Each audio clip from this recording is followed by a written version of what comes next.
오늘은 이제 우리 이 세미나의 가장 기본되는 개념인 묵상 기도에 대한 공부하는 시간입니다. 묵상 기도가 뭐냐, 왜 우리가 이걸 해야 되느냐 하는 문제를 가장 기본적으로 오늘 이제 질문에 답을 추구해가는 시간이 될 것 같습니다. 왜 우리에게 묵상 기도가 필요하죠? 필요한 이유가 뭘까요? 그 질문에 이제 답을 하는 것이 되겠죠. 우리 지금 살아가고 있는 현실이 굉장히 고달프죠. 어렵고, 굳이 지금 뭐 미중 간의 무역전쟁이나 도처에서 일어나는 뭐 전쟁, 뭐 지진 뭐 이런 걸 들지 않더라도 우리 사는 삶이 점점 더 각박해지고 팍팍해져요. 힘들어 쉽지 않고 산다는 게 참 쉽지 않은 거죠. 우리 사회에서 산다는 게 거기에 대해서는 더 이상 제가 길게 나열하고 싶지는 않아요. 그러나 어쨌든 우리 사회를 치유의 시대다. 뭐 치유라는 것이 화두 아니에요 지금. 그만큼 정신병리가 만연돼 있고 한 달이 걸러 혹은 우리 가족 내에도 정신적인 질환을 앓고 있는 사람들이 워낙 많고, 또 갈등들이 사람과 사람 사이 갈등이 워낙 많으니까 이것을 치유한다고 나서는 그런 이제 학문이나 학자들 또 치유자들은 많은데 그게 무슨 효과가 있느냐 하는 면에서 상당히 회의적으로 지금 바라보게 된다. 우리가 갖고 있는 어려움이나 고통이나 정신적인 갈등, 싸움 이런 것들을 올바르게 극복을 하고 우리가 좀 더 성숙한 나를 만들고 성숙한 사회를 만들고자 하는 열망은 많지만 거기에 대한 충분한 어떤 해법이 있는 것은 아니다는 게 보여져요. 그러면 이제 그 다음 질문은 이겁니다. 그리스도인으로서는 살기가 쉬우냐, 좋으냐? 세상 사람들보다, 일반 사회인들보다 더 살기가 편하냐? 우리 나름대로 어떤 명확한 삶의 목표나 마음의 평안을 누리고 사느냐? 사실은 그래야 하는데 가르친 대로라면 전혀 그렇지 못한 것 같다. 오히려 더 어려울지도 모르겠다. 그런 현실을 우리가 느낄 수밖에 없는 거죠. 사실 개인적으로 일반 사람들로서도 그렇지만 그리스도인으로서 삶을 산다는 게 더 어려울 수가, 결코 쉬운 일이 아니다. 왜냐하면 그건 무슨 어떤 단순한 규칙을 따르거나 마땅히 어떤 해야 할 일만 하면은 되는 그런 문제가 아니고, 때로는 분명치 않고, 삶은 우리가 계획했던 것보다 훨씬 복잡하고 예측할 수 없는 부분이 많기 때문에 이것을 잘 극복하고 넘어간다는 게 사실 쉽지가 않다. 때로 우리가 고난을 당하기도 하고 예상치 못했던 곤경에 빠지기도 하는데, 한편에서는 살아있는 하나님의 말씀이 우리를 인도해 준다고 하지만, 또 어떤 경우에는 인도하는 확신이 있지만은 상당히 많은 경우에는 그 말씀이 분명히 우리 그 일상생활에 적용을 하지 못하는 부분이 있고, 그렇기 때문에 내가 어떻게 하나님이 예비하신 복된 길을 걸어갈 수 있을까? 하나님의 자녀로서 바르게 살아갈 수 있을까? 하는 데 대해서는 더 어려울 수가 있다 이거죠. 그래서 우린 사실 그리스도인들은 많은 의문을 가지고 살아요. 그 중에 이제 대표적인 게 공통적으로 갖고 있는 어려운 문제 중에 하나가 우리 삶과 신앙이 이제 너무 분리되어 있는 게 아니냐, 그런 생각을 많이 갖는 거죠. 한편으로는 이런 질문들이 많이 있어요. 하나님은 나한테 뭘 원하시는가? 그리스도인으로서 나는 어떤 삶을 살아야 하는가, 어떤 삶의 결정을 여러 가지를 할 때 하나님이 내게 주시는 말씀은 어떤 건가 헷갈릴 때가 많다. 하나님이 날 위해서 계획하시는 길을 내가 과연 택했는가, 그게 무언가, 뭐 이런 것들을 이제 의문이 많은 거죠. 간단히 말하자면 하나님의 뜻을 잘 알 수가 없다. 하나님의 뜻을 어떻게 내가 알아야 되는가. 내가 지금 몇 가지 이제 여기도 적혀 있지만 질문을 제가 언급해 놨는데, 이런 의문을 갖고 살아가기만 해도 괜찮은 그리스도인이 바르게 살라고 애를 쓰니까. 근데 이 의문들이 사실은 문제가 하나 있어요. 뭐냐면 내가 어떻게 살아가야 하느냐 하는 데 대한 질문이긴 하지만 하나님 자신에 대한 궁금함이나 관심은 아니다. 약간 비껴나가는 거예요. 이런 의미를 가지고 살아가야 하는 것만 해도 대단하고 훌륭한 그리스도인일 것 같은데, 사실은 이런 질문조차도 약간 빗나간 부분이 있더라고요. 우리는 좀 더 나와 하나님 사이의 관계에 대해서 초점을 맞춰야 될 것 같고, 제 생각에는 하나님 자신에 대해서 관심을 더 많이 가져야 될 것 같은데, 우리 현실에 너무 찔리기 때문에 그렇지 못하다 이거죠. 그 결과 오는 것은 나와 하나님 사이의 단절이다. 예수를 믿고 하나님의 인도하심을 믿는 그리스도인인데도 불구하고 여러분은 어떠실런지 모르지만 나와 하나님 사이에는 심각한 단절이 있다. 아직도. 우리는 하나님을 만나길 간절히 바라죠. 하나님의 음성을 듣길 간절히 바라고, 그렇지만 하나님의 음성을 들었다는 사람도 드물고, 그게 진짜인지 아닌지는 잘 모르겠고, 하나님의 음성을 들었다는 사람보다는 꼭 필요하게 삶에서 어려울 때 하나님의 음성을 듣고 싶은데 못 들었다는 사람들이 훨씬 더 많아요. 대부분이죠, 사실은. 간절히 바라는데도 불구하고 하나님은 안 계신다. 응답이 없으신다. 그러면 하나님은 우리를 만나기 바라지 않으실까요? 그건 아니잖아. 성경이 흔히 얘기하는 바는 하나님이 여러 가지 방법과 계시를 통해서 우리를 만나길 바라신다. 우리한테 말씀해 주길 바라시고 우리를 만나길 바라시는데, 성경을 통해서 예언자를 통해서 드디어는 아드님을 보내셔서까지도 그러시는데, 하나님도 우리가 잘 만나질 못한다는 말씀을 하시거든. 왜 너희들은 내 말을 안 듣느냐, 제발 좀 들어라 하는 것이 성경의 안타까운 하나님의 절규다. 그러니까 우리는 하나님과 뭐가 단절이 돼 있어. 커뮤니케이션이 제대로 안 되는 거야. 그 이유가 뭐냐? 저는 상호 간의 교통이 없는 거다. 상호적인 관계에 대한 개념이 부족하지 않나. 그런 데서부터 이제 좀 찾고 싶어요. 제가 강의를 준비하면서 우연히 환자분 어떤 분이 요새 웨스트민스터 교리 문답을 묵상을 한다고 그래서 저 들을 때는 좀 우습다. 그런데 뭔가 주시는 것 같은 느낌이 들어서 제가 다시 찾아봐서 제일 첫 번째, 인간의 제일되며 가장 높은 목적은 무엇인가? 그게 질문이에요.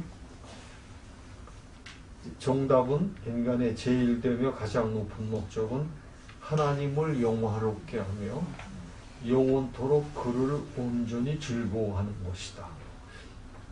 이게 우리가 왜 살아야 되느냐 하는 삶의 목적이거든요. 제가 앞에 내놓은 게. 그런데 우리가 하나님을 영화롭게 하고 그분을 온전히 즐거워해야 한다는 것은 다른 말로 제 얘기로 바꿔 얘기하면은 상호관계적인 거다.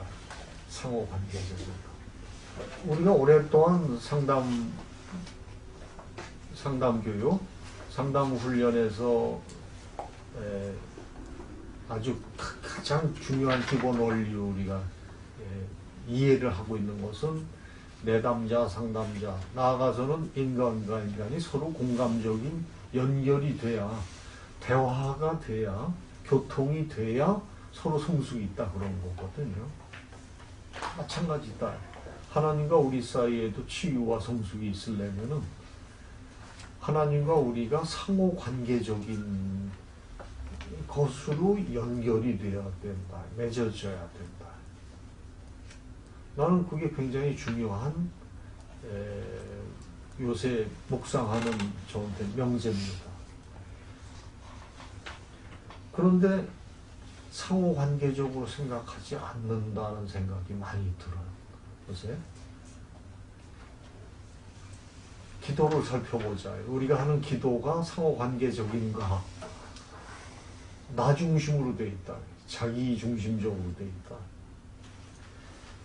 우선 기도의 내용을 살펴보면 고통과 치유, 우리가 고통과 치유가 필요한 건 맞지만은 그것이 가장 우리의 중심의 첫 번째를 차지한다. 성경 말씀을 보면은 이 말씀이 내 삶에 어떤 도움이 돼서 나를 어떻게 이끌어가야 내가 좋은 그리스도인이 될 것이냐에 초점이 맞춰져 있지. 나와 하나님과의 관계가 어떠하냐, 내게 하나님은 어떤 존재인가, 나와 하나님과의 관계가 어떤 관계냐 하는 것에 대해서는 관심이 별로 없다.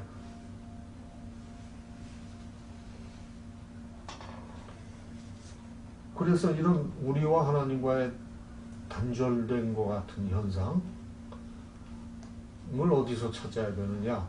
결국은 우리가 하나님과의 관계를 소홀히 한다는 것에서 찾아야 되는 거죠. 결국은 그것을 중심으로 우리가 실천하는 것은 기도를 통해서거든요. 하나님과 관계 형성하는 건. 그러니까 기도가 뭐가 잘못되어 있다. 이렇게 이제 봐야 되는 거예요. 저는 그렇게 느꼈어요. 기도가 뭐가 문제가 있다. 마가복음 9장에 보면 그런 그 에피소드가 나옵니다. 예수님이 어디 갔다 오셨는데 제자들이 저쪽에서 다른 사람들하고 옹성옹성 소란이 일어났어요.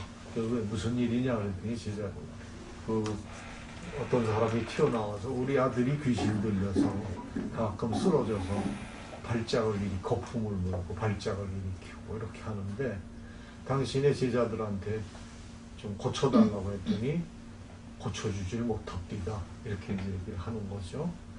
예수님이 한탄을 하시면서 믿음이 부족한 세대요 하시면서 이제 그 애를 고쳐주시고, 그랬더니 조용히 이제 제자들이 따라와서 어떻게 해서 우리는 못 고쳤고 당신은 고칩니까? 이렇게 질문하는 장면이 나오죠.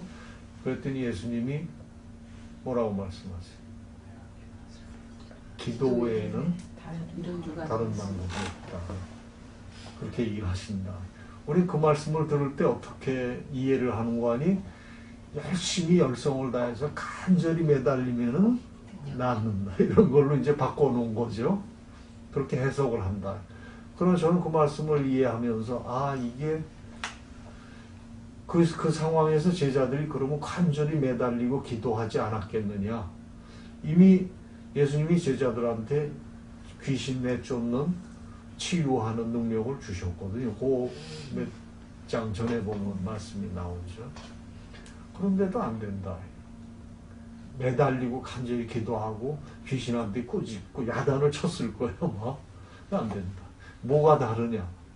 제자와 예수님의 기도의 차이가 뭐냐? 바로 그 점에 있지 않을까 그렇게 생각했어요. 우리 인간은 필요할 때 하나님을 활용을 하는 거죠. 내가 필요할 때 부르고 내가 필요한 영역에서 필요한 시간에 나 중심으로 바란다. 예수님은 그게 아니고 일평상 생활에서 하나님과 늘 교통하는, 함께 하시는, 같이 가는, 주고받는 관계적인 기도가 이루어져 왔기 때문에 그 문제가 그렇게 이해되는 게 아닌가 이런 생각이 들었어요. 여러분들이 생각하는 기도란 뭐라고 생각합니까? 이런 질문을 내가 매 학기마다 드리거든요. 여기에 참석하시는 분들. 기도란 뭐라고 생각합니까? 각자 여러 가지 문제 답을 해요. 그런데 제일 많은 답은 하나님과 나 사이의 교제요, 대화입니다. 이렇게 대답하는 분들이 제일 많아요. 사실은 옳은 말이죠. 저도 100% 찬성을 해요. 그럼 두 번째 질문. 그러면 실생활에서는 언제, 얼마나, 어떻게 기도합니까? 이렇게 구체적으로 기도하는 걸 질문을 해요. 그러면 대부분의 분들이 평상시에는 바빠서 못하고 새벽 기도에 가서 기도하는데 부르짖는 기도를 한다. 이렇게 대답을 한다. 부르짖는 기도를 한다. 그러면 아까 기도에 정의하고 자기가 실제로 하고 있는 기도하고 맞습니까? 틀립니까? 좀 차이가 나죠? 네. 우리가 이제까지 해오던 부르짖는 기도는 일방적인 거지, 일방적인. 한마디로 얘기하면. 그것도 나쁘진 않다고 제가 지난번에 말씀드렸어요. 그것도 필요하면 할 수 있고, 저도 십몇 년 동안 지금 묵상 기도를 해오지만 자주 부르짖는 기도를 해요. 할 수밖에 없고, 우리 약한 존재이기 때문에 우리가 바라는 거는 너무나 많아요. 주님께 바라는. 그렇기 때문에 부르짖는 기도를 아주 안 할 수는 없는 거죠. 그러나 이 균형이 맞아야 된다. 항상 기도가 내 중심에서 내가 필요에 따라서 내가 할 말만 막 떠들고 그 다음에 가버리면 주님은 언제 우리한테 얘기하시냐. 교제라는 건 주고받고 해야 되는데 그게 안 된다. 바로 문제는 거기에 있는 거죠. 묵상 기도는 그걸 위해서 지금 이제 있는 거다. 그러니까 우리가 하는 기도의 양상을 조금 바꿔야 주님과 우리와의 단절을 극복할 수 있는 게 아닌가 이런 생각이 드는 거죠. 그래서 묵상 기도를 이제 강조하게 되는 거죠. 저는 기독교적인 개념으로 기도를 정의하라고 그러면 이렇게 하려고 해요. 기도란 여러 가지 정의하는 방법이 있겠죠. 신학 교과서에도 나와 있을 거고. 그렇지만 저는 이렇게 살아계신 하나님과 살아있는 내가 인격적으로 서로 만나는 것, 교제하는 것이다. 이렇게 표현하고 싶어요. 쉽고 간단한 것 같은데 사실은 여기에 상당히 많은 생각해 봐야 할 점이 있는 겁니다. 왜냐하면 요즘하게 영성의 흐름이 이것을 기본적으로 생각하지 않는 부분이 많기 때문에 소위 혼합적인 보편적인 영성은 하나님을 인격적인 신으로 생각하기를 좀 꺼려하는 부분이 있고 자꾸 그걸 내려놓으려고 해요. 그런 경향들이 많이 있거든요. 예를 들어서 하나님은 이 우주에 꽉 찬 에너지라든지 이런 식으로 이제 보편 영성화한다. 저는 그건 기독교적인 영성은 아니라고 봐요. 그건 섞여버리는 것이 살아계신 하나님과 살아있는 내가 인격적으로 서로 교제하는 것이 기도라고 봐요. 이것이 기독교적인 거라고. 요 정의에 따라서 우리가 생각하고 있는 기도를 평가해 볼 수도 있고 다시 생각해 볼 수도 있어요. 기도에는 여러 가지 형태가 있죠. 찬양 기도도 있을 수 있고 회개 기도도 있을 수 있고 감사 기도도 있을 수 있고 청원 기도도 있을 수 있고 중보 기도도 있을 수 있어요. 여러 가지 기도의 형태가 있는데 그 기도의 형태가 중요한 게 아니고 그런 여러 가지 형태의 기도를 하는 사람들의 마음이 이 정의에 따라서 상호 주관적인, 상호 교류적인 것에 입각한 기도냐. 내가 기도할 때 하나님이라는 존재는 그냥 있다고 치고 내가 하고 싶은 속에 있는 말만 일방적으로 막 끄집어내는 기도냐.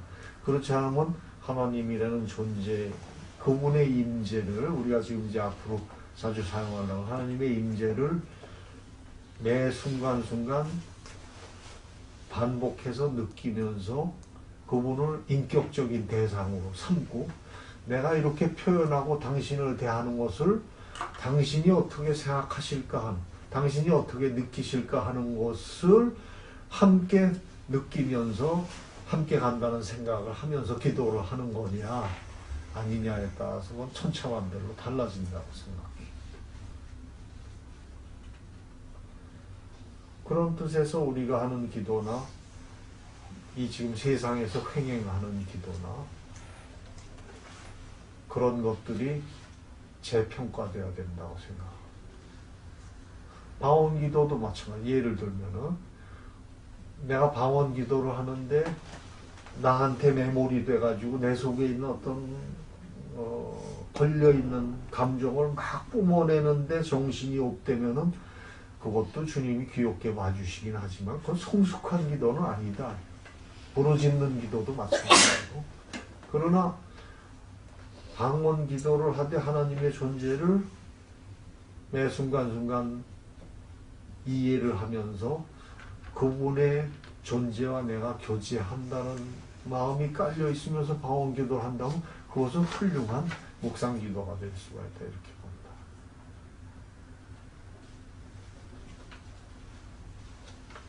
그런 시각으로 볼 때 요즘 영성운동을 하시는 분들의 기도가 뭐가 문제인지를 살펴봐야 될 거다.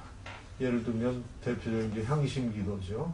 향심기도나 뭐 예수기도나 이런 것들이 이제 유행을 하는데 그 기도의 형태가 잘못됐다는 문제라기보다는 저는 이 정의를 생각을 해봐야 된다고 생각해요. 예수기도를 하되 자기의식에 빠져가지고 한다면은 그거는 자기한테 어떤 평안을 주고 기쁨을 줄지 모르지만 그것은 기독교적인 바람직한 관계적인 기도는 아니다. 이렇게 보여집니다. 향심기도도 마찬가지고. 그래서 옛날 영성가들이 한 소리가 있어요. 그것은 너희가 기도할 때 하나님 자체를 봐, 하나님 당신을 바라야지 하나님이 주시는 선물이나 하나님의 즐거움이나 이런 것을 바라지 말아라. 좀 지나친 말이긴 하지만 그런 것도 바라긴 바라야죠. 그러나 이제 경고를 하는 거죠. 우리 인간이 되는 건 나한테 필요한 쪽으로 자꾸 유도를 하는 그런 못된 속성이, 중독성이 있는 거죠. 그러니까 하나님 자신보다도 하나님이 주시는 그 나한테 유익한 거, 특히 요즘 하기엔 내 마음의 평안, 이것에 많이 빠져 있어요. 영성하는 사람들이. 어떻게 하면 내 마음의 평안을. 그러니까 지금 지난 시간에도 말했지만 우리 사회에 그 동양 종교적인 명상이 아주 지금 유행하는데, 치유 명상이, 그 치유 명상의 목적은 나를 위한 거예요. 한마디로 자기애적인 거죠. 바꿔 말하면 관계적인 것이라는 면에서는 좀 부족하다. 그렇게 평가를 할 수가 있다. 정확하게.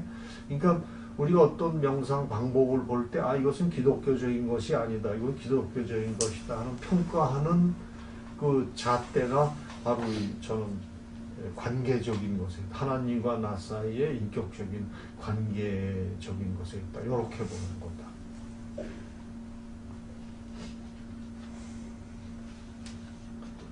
그래서 이제 그 3페이지에 보시면 우리는 왜 묵상을 해야 하는가? 묵상하는 목적을 잘 이해하셔야 돼요. 그리고 이걸 놓치기가 쉬워요. 놓치면 나중에 내가 뭐 하는 건지를 헷갈리기가 쉽거든요. 이게 간단한 문제 같아도 절대 간단한 문제가 아니기 때문에 잘 이거를 기억하고 계셔야 돼요.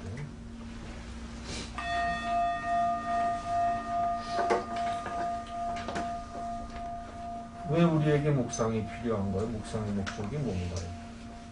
자연의 아름다움을 보다 깊이 감상하기 위함인가요? 나 자신을 더욱 깊이 알기 위함인가요?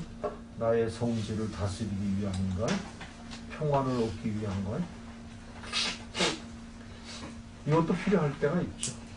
필요하고 우리한테. 그러나 이것이 근본 목적은 아니다. 이런 것들은 단지 부수적으로 얻어져야 돼요. 근데 지금 영성이 잘못된 이 세상에서 횡행하는 특히 동양 종교적인 영성이 기독교적인 게 아니라는 이유는 바로 여기 있는 거예요. 그게 주가 되면 안 돼야 되는데 그게 주가 되고 있거든요. 이 모든 것은 보수적으로 얻어지는 것이다. 묵상의 목적을 잘 모르고 하면 언젠가는 혼란에 빠진다. 그리스도인의 묵상의 유일한 목적은 그리스도와의 교제를 깊이 함에 있습니다. 잔루 귀용이라는 분은 중세시대의 유명한 영성가입니다. 이렇게 말했습니다. 예수 그리스도만이 우리의 영원한 말씀이시다. 그분만이 우리에게 새 생명을 주실 수 있다. 그런데 그분으로부터 새 생명을 받아 누리기 위해서는 그분이 우리와 의사소통을 할 수 있도록 해야 된다. 그분은 우리와 의사소통 하실 수 있다. 그래서 단 예수님이 우리에게 말씀하실 때는 우리가 그분의 음성에 귀를 기울이고 집중을 해야 된다. 그것은 최소한의 우리가 해야 하고 할 수 있는 일이다.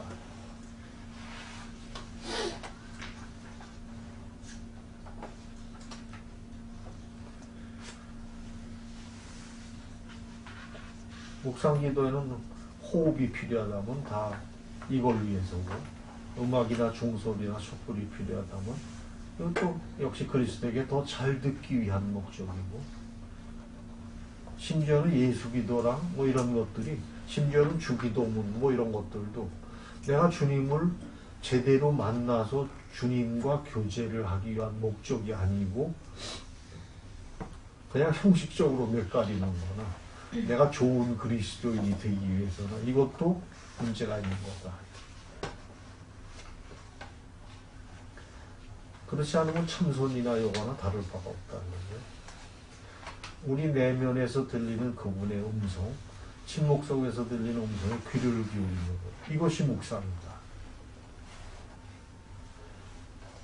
왜냐하면 그분은 아버지께 들은 것을 우리에게 다 알게 하실 분이기 때문에.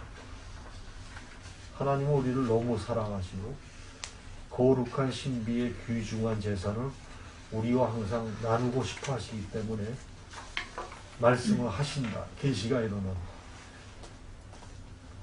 그래서 우리가 그걸 잘 듣기 위해서 귀를 기울이고 그것을 즐기면 된다. 누리면 된다. 그거 외에는 다른 방법은 없다.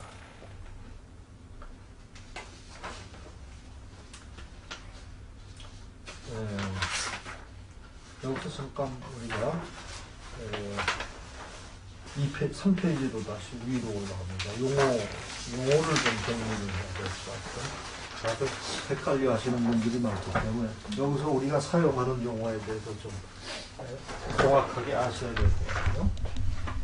우리가 제일 많이 쓰는 용어는 콘템플라, 라틴어로 하면 콘템플라치오고 영어로 하면 콘템플레이션입니다. 이거를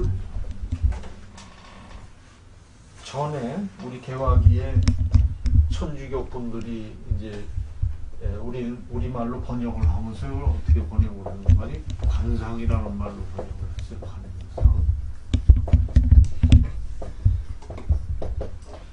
이 볼자가 참 중요한데, 사실 이 컨템플레이션은 본다는 개념이 굉장히 많아요. 그냥 사물의 본질을 바라본다 이거죠. 바라본다. 그런데 좀 헷갈리게 문제가 되는 건 이 관자는 원래 불교의 핵심적인 단어예요. 불교 영성에 사물을 관한다.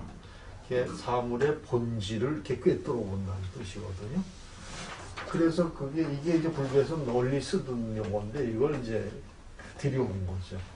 그러나 나쁜 용어는 아니에요. 이 컨템플레이션의 중요한 본질은 같이 쉐어할 수가 있는 거니까. 이거는 관상이라고 번역을 해요.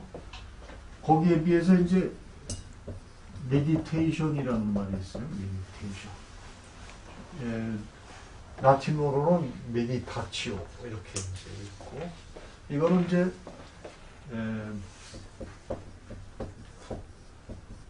명상. 혹은 어떤 분들은 이거를 이제 묵상이라고 묵상이라고 불러요.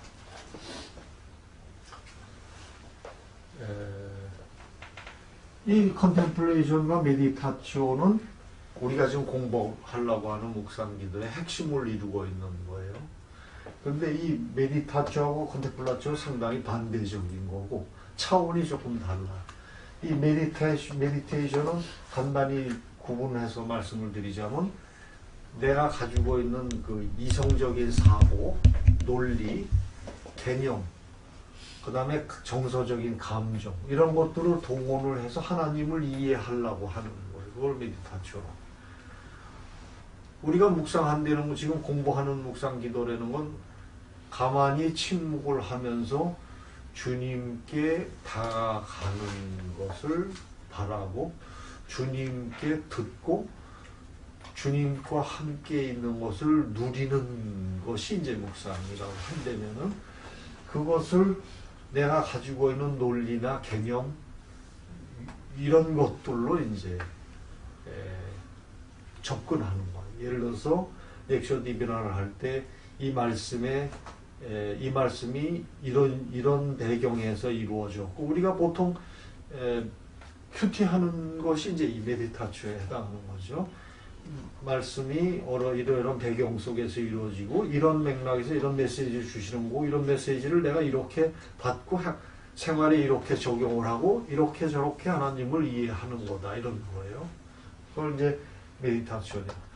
이 컨템플라치오는 여기에 대비해서 내가 갖고 있는 인간적인 생각이나 개념이나 느낌이나 이미지나 이런 것을 뛰어넘어서 주님을 직접적으로 신비하게 직관적으로 이해하는 것, 그것을 컨템플라치오, 관상이다 이렇게 불러요. 전통적으로 그렇게 불러요. 그런데 이냐시오라는 분은 아주 유명한 분이긴 한데, 그분은 이걸 다른 사람들이 메디테이션이라고 하는 것을 컨템플라치오라고 이렇게 이름을 붙여서 더 헷갈리게 만들죠. 그런데 많은 명성가들이 처음에 묵상기도 초자에는 이렇게 하는데, 더 기도가 깊이 있게 진행돼 가면 무슨 우리가 갖고 있는 생각이나 이런 것에 얽매이지 않고 그걸 뛰어넘어서 주님과 직접적으로 함께하는, 예를 들어서 부부가 이불 속에 함께 서로를 확인하고 사랑을 누리는 것처럼 그렇게 주님과 직접적으로 우리가 갖고 있는 어떤 인간적인 논리를 뛰어넘어서 이해하게 된다.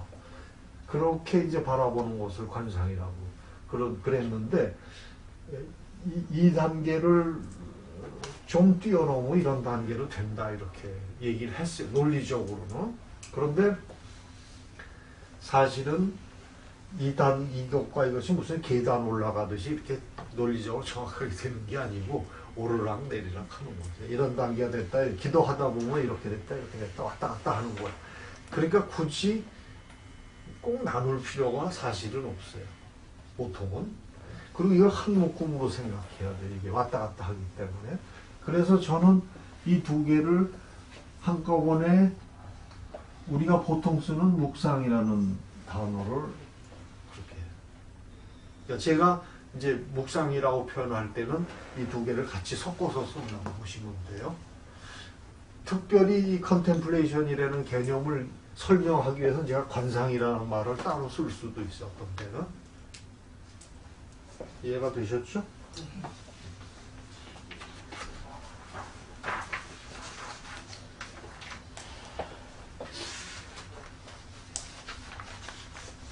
그리고 한 가지가 더 아주 중요한 게 빠졌는데, 예,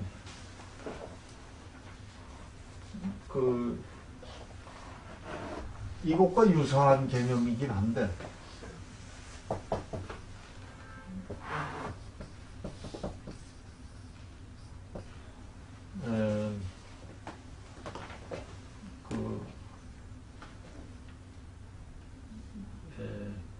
무념적이라는 말이 있고 유념적이라는 말이 있어요. 이거는 아포파티라고 쓰고 이거는 카타티라는 말이 있어요. 유념적, 이건 생각한다는 생각이 염자죠. 이거는 있을 유자, 이거는 없을 유자. 이거 상당히 유사하죠. 유사하긴 한데 이게 동의어가 아니고 좀 틀린 거예요. 이거는 이제 어느 때 쓰는 거 아니 기독교가 둘로 갈라졌어요. 역사에서 로마 시대에 그 로마를 중심으로 한 서방교회와 컨스탄티노플 중심으로 한 동방교회를 갈라졌는데, 서방교회로 넘어간 기독교는 굉장히 논리적이 됐어요. 그 신학을 발전시켰어요. 체계적인. 그래서 복잡한 그 조직 신학을 발전시키고 그 논리적인 것들이 쭉 흘러서 지금까지 내려오는 거예요. 그러다가 이제 중세 시대 16세기에 종교개혁이 일어나고 종교개혁자들도 이 서방교회의 유념적인 전통을 따라서 특히 그 시대에 이제 인문학이 왕성히 발전하던 시대였으니까 그 아주 학술적인 우리가 갖고 있는 논리와 철학 이런 것들을 적용을 해서 이제 그런 체계를 만들어 놓은 걸 이제 유념적인 영성이라고 이렇게 불러. 근데 거기에 비해서 그 동방 종교회 쪽으로 흘러 들어간 영성은 이런 그 논리적인 게 아니고 동양적인 영향을 많이 받아서 그럴 거예요, 아마. 그 지역이 그러니까. 무념 상태에서, 그러니까 아까 말씀드린 콘템플라초하고 유사한 거죠. 그런 상태에서 그 하나님을 이해하는데 어떤 직관을 많이 사용하고 이런 논리를 초월해서 하나님을 감성적으로 느끼고 직관을 많이 사용하기 때문에 어떤 생각을 자꾸 배제하는 그런 쪽으로 흘러갔는데, 그걸 이제 무념적인 영성이라고 이렇게 불러. 이건 그냥 그 신학적인 얘기긴 하지만 이 정도 상식적으로 알아두셔야 할 필요가 있어요. 근데 그 1960, 70년도 미국을 중심으로 새롭게 세계적으로 형성되는 기독교 영성은 이 유념적인 영성이라기보다는 무념적인 영성에 가깝고, 따라서 동방정교회적인 영향을 굉장히 지금 강하게 받고 있어요. 지금까지도. 그게 지금 세계적인 영성의 흐름이에요. 그래서 이제 이 컨템플라치오에 대한 기도에 대한 개념도 많이 이제 나오는 거고 그렇죠.